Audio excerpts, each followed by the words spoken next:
Shalom, ya, puji Tuhan.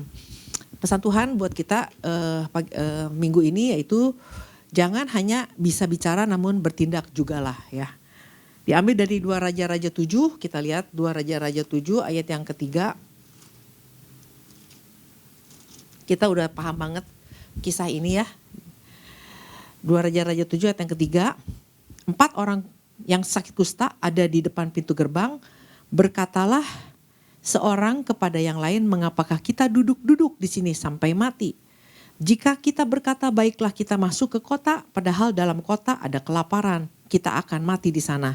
Dan jika kita tinggal di sini, kita akan mati juga. Jadi sekarang marilah kita menyeberang ke perkemahan tentara Aram. Jika mereka membiarkan kita hidup, kita akan hidup. Dan jika mereka mematikan kita, kita akan mati. Nah, ini yang jadi pesan Tuhannya buat kita, bahwa ada 4 orang kusta ya. Nah, artinya dari kisah ini kita mau belajar dari 4 orang kusta ini. Bahwa kita dari kemarin udah dengar kisahnya ya. 4 orang kusta ini adalah orang Israel yang ketika itu Israel dikepung oleh bangsa Aram. Ya, kita tahu ya kalau satu kota itu ada gerbangnya ya, dikelilingi oleh gerbang. Nah, jadi kalau wilayah itu dikuasai dikepung oleh bangsa Aram, artinya yang di dalam kota nggak bisa keluar, yang di luar nggak bisa masuk. Nah, saya membayangkan bahwa posisi orang kusta ini ada di luar. Nah, karena dia ada di luar pintu gerbang, jadi dia bisa dengan mudahnya ke perkemahan tentara Aram ya. Nah, jadi kondisi kelaparan ini bukan hanya dialami oleh orang-orang yang ada di dalam kota Samaria ya, tapi juga dialami oleh orang kusta. Jadi orang kusta ini sebenarnya punya masalahnya tuh double. Dia udah kusta, udah dibuang, dikucilkan, dan dia juga ngalamin yang namanya kelaparan.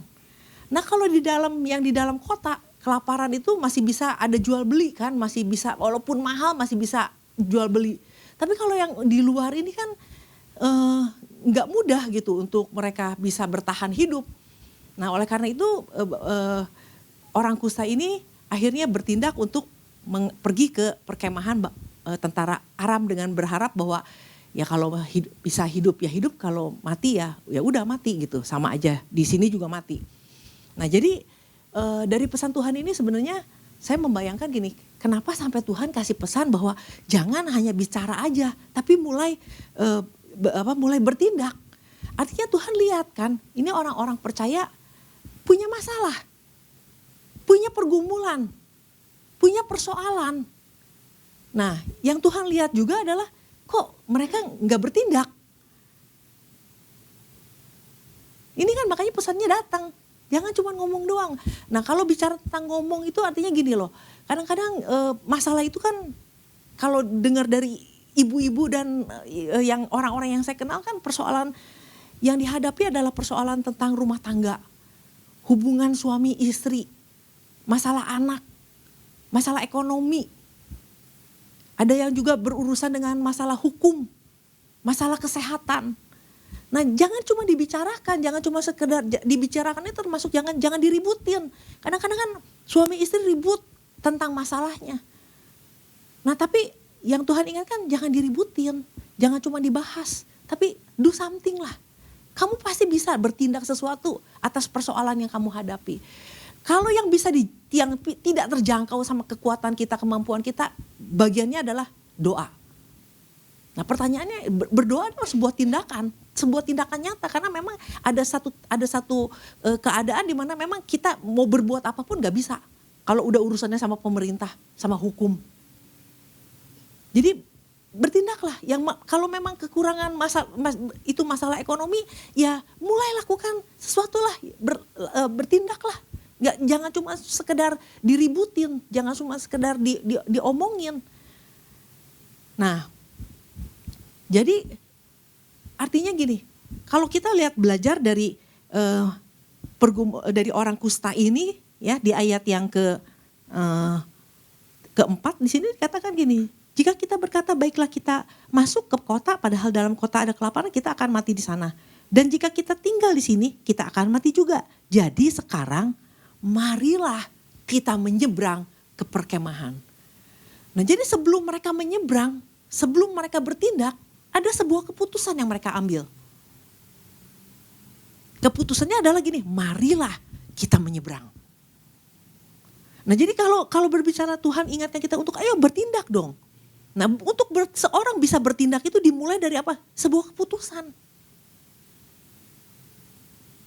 Nah semua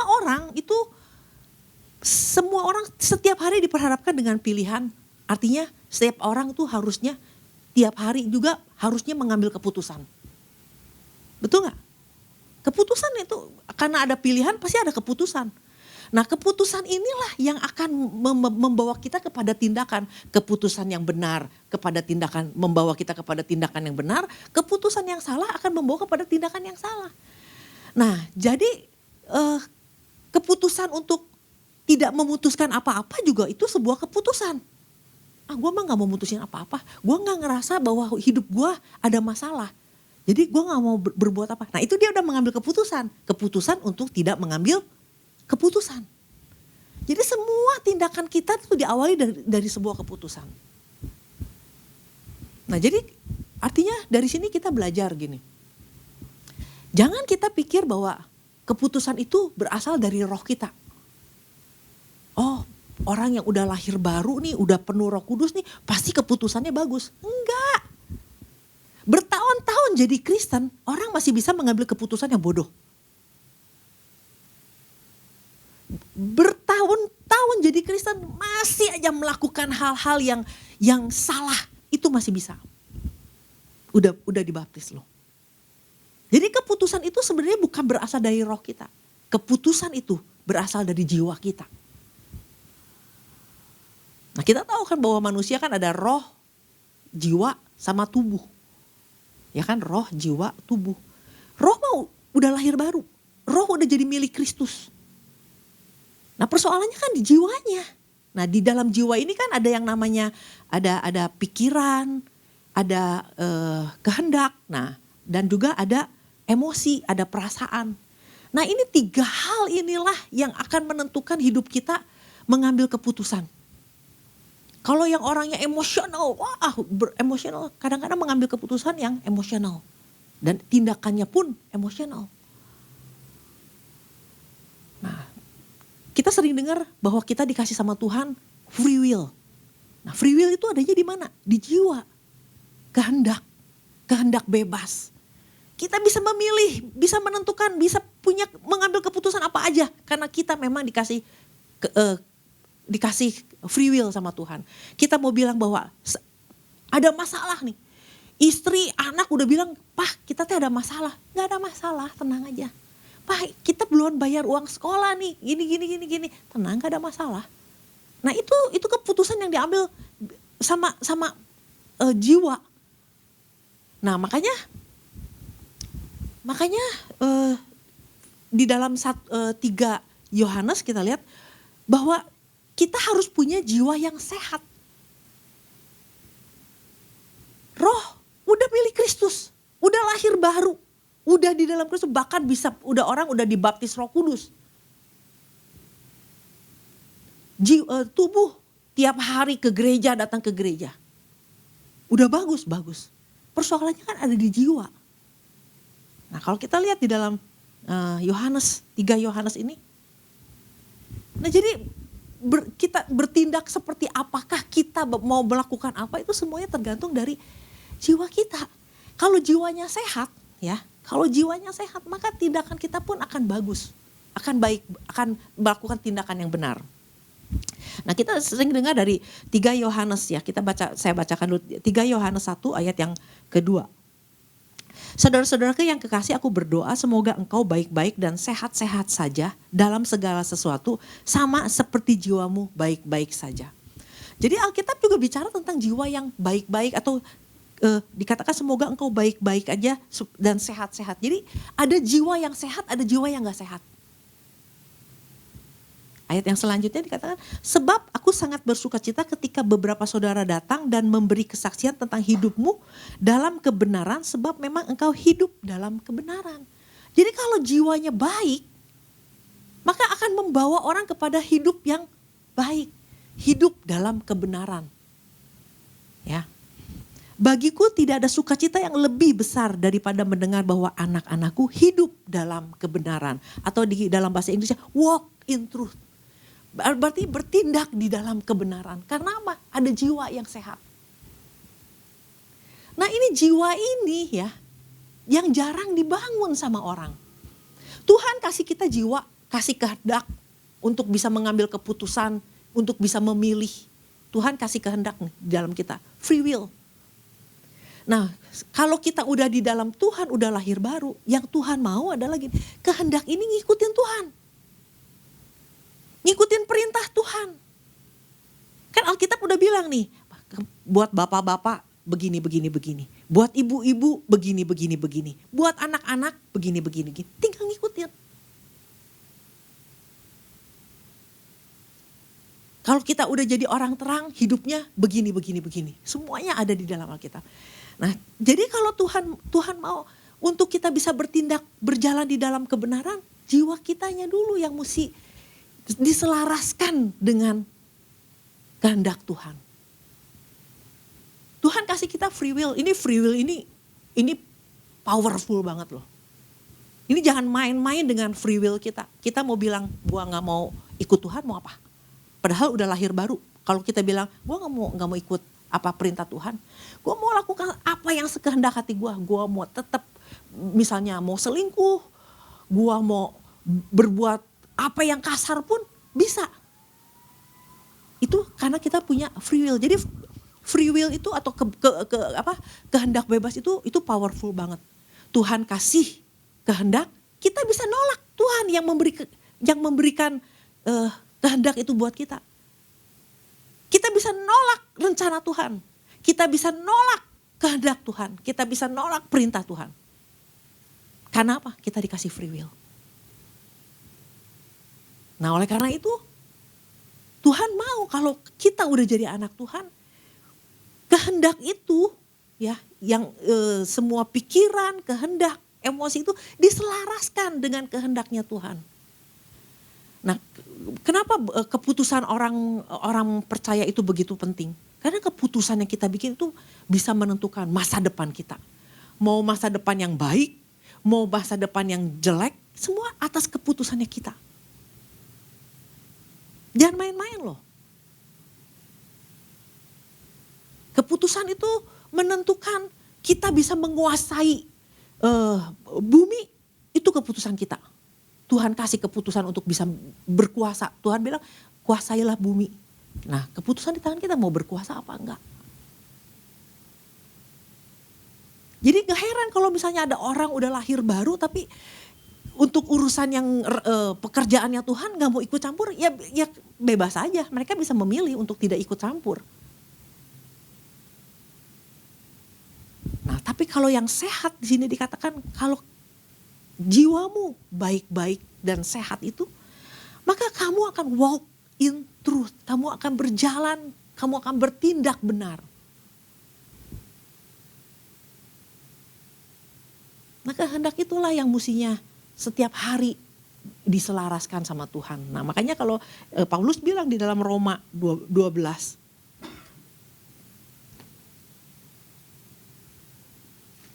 Di dalam Roma 12 ini kan dikatakan bahwa ayat yang kedua. Janganlah kamu menjadi serupa dengan dunia ini. Tetapi berubahlah oleh pembaharuan budimu. Berubah pikiran kamu yang ada di dalam jiwa itu. Sehingga kamu dapat membedakan mana kehendak Allah. Apa yang baik, yang berkenan kepada Allah dan yang sempurna. Jadi kita sering baca ini gitu ya. Tapi kalau pikiran kita, jiwa kita gak sehat, pikiran kita gak berubah, kehendak kita gak selaras dengan Tuhan, kita gak akan pernah tahu tuh apa yang baik dari Tuhan, apa yang berkenan kepada Tuhan, apa yang sempurna. Jadi selama hidupnya kalau kita gak tahu apa yang baik, yang berkenan kepada Allah dan yang sempurna, kita Kristen, kata hidupnya berantakan semua. Nggak ada bedanya sama orang dunia. Makanya jangan kamu menjadi serupa dunia. Tapi kalau kita nggak berubah pikiran kita, kita akan sama seperti dunia. Sama seperti waktu kita belum di dalam Tuhan. Cabul jalan terus, pornografi jalan terus. Apalagi hal-hal yang jahat. Nggak ada berubah. Tindakan-tindakan, keputusan-keputusan ini apa, semuanya melenceng, semuanya miring. Nah, kenapa orang bisa seperti ini? Udah ikut Tuhan bertahun-tahun. Nah, iblis paling suka nih dengan orang yang jiwanya gak selaras sama Tuhan. Nah, makanya yang mau direbut sama iblis nggak mau rebut jiwanya, nggak mau menguasai roh kita, karena dia tahu rohnya udah ada yang menguasai, yaitu Roh Kudus. Dia nggak mau ributin soal roh. Yang dia mau ambil kehendak kita. Dia pengen kehendak manusia, orang percaya itu dikuasai supaya ikut jalannya dia. Kristen sih boleh Kristen, dia bilang. Tubuhnya ada di gereja nggak jadi masalah. Yang penting kehendaknya dikuasai sama dia. Jadi kehendak itu begitu powerful. Kehendak itu, jiwa itu, makanya kan kenapa Kaleb di dalam firman Tuhan dikatakan dia orang yang luar biasa, orang yang sama ikut jalan Tuhannya tuh dari muda sampai tua tuh dia nggak melenceng. Kenapa? Karena dia punya jiwa yang sehat. Kita lihat di dalam Bilangan, kita lihat Bilangan. Bilangan 14 ayat yang ke-24. Tetapi hambaku Kaleb, karena lain jiwa yang ada padanya dan ia mengikut aku dengan sepenuhnya, akan kubawa masuk ke negeri yang telah dimasukinya itu, dan keturunannya akan memilikinya. Nah, jadi kenapa Alkitab sering bicara, Kaleb itu lain jiwanya. Termasuk Daniel, Sadrak, Mesak, Abednego itu orang-orang yang jiwanya beda. Jiwanya sehat. Jadi nggak masalah, lagi ada masalah di Babel pun, kalau jiwanya sehat, mereka punya ketetapan hati untuk tidak menajiskan diri, untuk tidak menyembah patung. Ini orang-orang hebat semua. Kenapa? Karena diawali dari jiwa. Jadi keputusan dia, gue gak mau nyembah patung. Kenapa? Jiwanya sehat. Nah, bagaimana dengan jiwa kita? Nah, ini yang Tuhan ingatkan sama kita lewat pesan Tuhan ini. Mau bertindak benar itu diawali dari apa? Jiwa. Jangan puas dengan, gue udah lahir baru, udah penuh Roh Kudus nih, udah bisa bahasa roh nih, bahasa apa aja gue bisa. Tapi setiap mengambil keputusan miring. Atau enggak sama sekali mengambil keputusan, enggak bertindak apa-apa. Padahal udah jelas firman Tuhan. Kalau memang ada teguran Tuhan, oh iya nih. Kalau orang yang jiwanya sehat diingetin sama firman Tuhan, sama pesan Tuhan, langsung berubah. Karena dia tahu banget. Dia paham banget. Nah, ini jiwa ini, persoalannya ada di jiwa kita. Kenapa jiwa kita, jiwa orang percaya yang udah lahir baru itu enggak keputusannya enggak selaras sama Tuhan. Pikirannya enggak berubah, masih seperti pikiran orang dunia. Karena tidak diperbaharui. Udah lahir baru tapi tidak diperbaharui. Itu nyembah kepada kepercayaan nenek moyang masih jalan terus dan bangga lagi.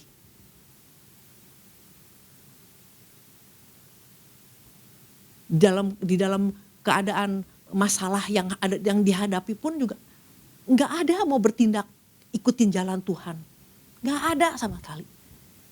Nah, ini kan yang jadi Tuhan diomongin terus masalah ini, presiden yang baru nih, kita juga nggak tahu nih presiden bakal jadi gimana. Wah, Indonesia mah bakalan begini begono begana begini.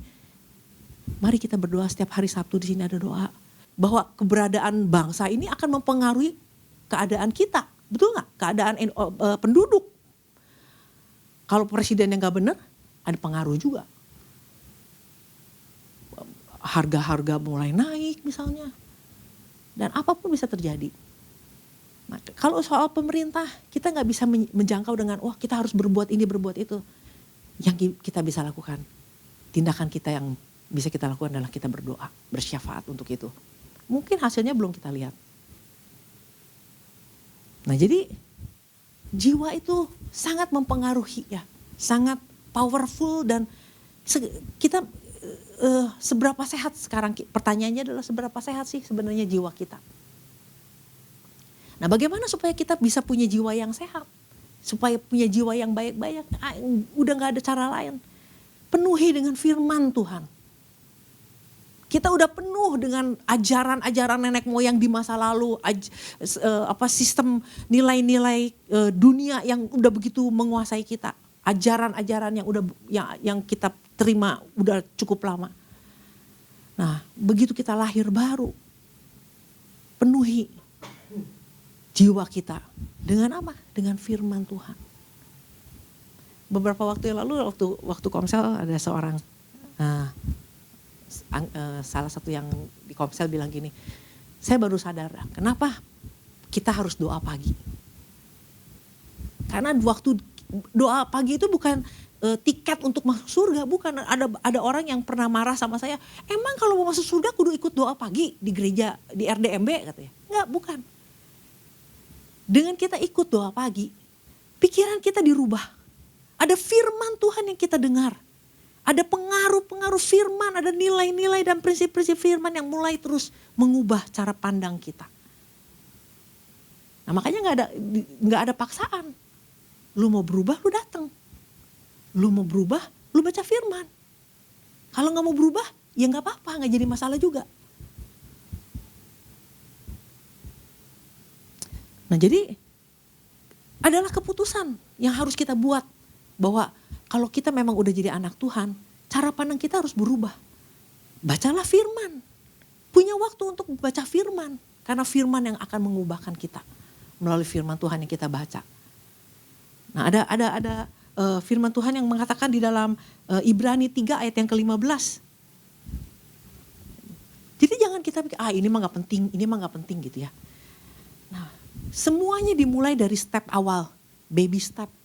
Dimulai dari langkah awal, dari perkara-perkara yang kecil. Di sini dikatakan, Ibrani 3 ayat yang ke-15. Tetapi apabila pernah dikatakan pada hari ini, jika kamu mendengar suaranya jangan keraskan hatimu seperti dalam kegeraman.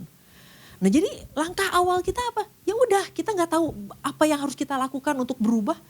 Apa yang datang hari ini kita dengar firman Tuhan, lakukan aja dulu itu. Jangan keraskan hati, ini mah bukan buat gua. Ini mah gue udah lakukan. Gak ada satu hal kebetulan dalam hidup ini kita dengar firman Tuhan hari ini. Dan Tuhan mau kita berubah pada hari ini. Jangan kamu keraskan hatimu. Kalau mau keras bisa. Memutuskan untuk aku mau mengeraskan hati. Ya, itu akan mempengaruhi tindakan kita. Dan kalau tindakan yang kita ambil itu salah. Jangan kita pikir yang rugi cuma gue. Kalau kita punya keluarga, punya anak, punya keluarga, itu pengaruhnya sama keluarga. Jadi apa yang kita putuskan itu dan apa yang kita lakukan itu akan berdampak banyak. Bahkan karena Tuhan tahu banget ini tentang keputusan orang percaya itu begitu penting ya, kehendak orang percaya itu bisa begitu penting. Tuhan mau menguasai, Tuhan kasih kita kuasa untuk menguasai bumi itu lewat keputusan kita loh. Berarti keputusan itu begitu powerful. Nah jadi setiap hari jangan kita keraskan hati waktu kita dengar firman Tuhan. Karena itu yang akan mengubah kita. Sehari lepas hari kita mulai menyelaraskan. Apa nih perintah Tuhan hari ini kita mau selaraskan. Apa sih yang jadi rencana Tuhan kita mau selaraskan. Diselaraskan setiap hari itu enggak gampang saudara. Enggak gampang. Karena kita udah puluhan tahun hidup dengan cara hidup, gaya hidup yang lama. Nah tapi dari pesan Tuhan ini kita belajar bahwa si orang kusta ini sampai bisa bertindak itu karena dia mengambil sebuah keputusan, marilah kita. Dia bisa bilang marilah kita diam saja di sini sampai mati atau marilah kita menyeberang ke sana. Dan ternyata langkah yang diambil, keputusan yang diambil ternyata keputusan yang benar. Nah, oleh karena itu, lewat pesan Tuhan ini, coba kita renungin lagi deh. Renungin lagi. Kita punya jiwa yang sehat gak? Pikiran kita udah selaras belum nih? Sampai kita tahu apa yang baik, yang berkenan, yang sempurna dari Tuhan, kita udah tahu belum? Nah, bagaimana dengan free will-nya kita nih? Kita dikasih kehendak bebas sama Tuhan. Mau mutusin apa, mau milih apa, semuanya ada di tangan kita. Mau memilih untuk tolak Tuhan pun bisa. Tolak firman Tuhan pun bisa. Nah, ada pesan Tuhan nih kita dengar. Kita mau tolak pesan Tuhan juga bisa. Tapi kalau kita udah lahir baru jadi anak Tuhan, yang terbaik adalah selarasin aja, ikutin aja maunya Tuhan. Nah, ketika kita sudah terbiasa dengan ikut apa kehendak Tuhan, maka waktu kita mau bertindak pun gak akan jauh-jauh. Pasti selaras dengan Tuhan. Yang kita akan berjalan bertindak benar. Nah, oleh karena itu ambil keputusan bahwa kita anak Tuhan. Kita mau punya jiwa yang sehat. Dan jiwa yang sehat itu dimulai dari apa? Dari kita mulai isi dengan kebenaran firman Tuhan. Dan apa? Jangan keraskan hati kita. Waktu kita dengan kebenaran, waktu kita ditegur, kita terima dulu. Karena gak ada sesuatu yang kita dengar secara kebetulan. Tapi semua pasti berbicara untuk kita. Nah, oleh karena itu mari kita sama-sama pahami lebih lagi apa yang menjadi pesan Tuhan ini. Demikian firman Tuhan, Tuhan berkati.